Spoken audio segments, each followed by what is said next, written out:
लाडक्या बहीण योजनेचा 14,000 एवढ्या पुरुषांनी फॉर्म भरलेच कसे? कोणीकडे कॉन्ट्रॅक्ट आहे फॉर्म भरायचा त्याची इन्क्वायरी केली पाहिजे आणि ईडी आणि सीबीआय त्यांच्या मागे लागली पाहिजे.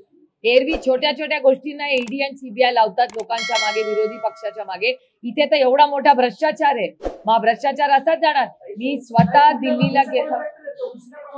मला नाही माहिती बाबा, मला कसं माहिती असेल?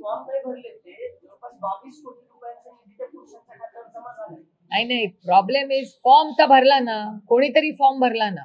इलेक्शनच्या आधी घाईनी यांनी एवढे फॉर्म भरून घेतले. मग कुठला सॉफ्टवेअर याचे कॉन्ट्रॅक्ट कुणाकडे होतं फॉर्म भरायचं?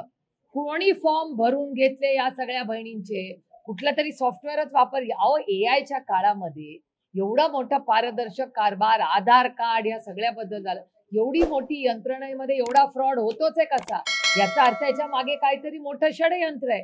आणि हे षडयंत्र किंवा ही कोण एजन्सी आहे ज्यांनी लाडक्या बहीण योजनेचे फॉर्म भरून गेले, त्या एजन्सीची इन्क्वायरी झाली पाहिजे, त्याला ब्लॅकलिस्ट केलं पाहिजे आणि त्याची पारदर्शकपणे SIT किंवा ईडी आणि सीबीआयची इन्क्वायरी झाली पाहिजे.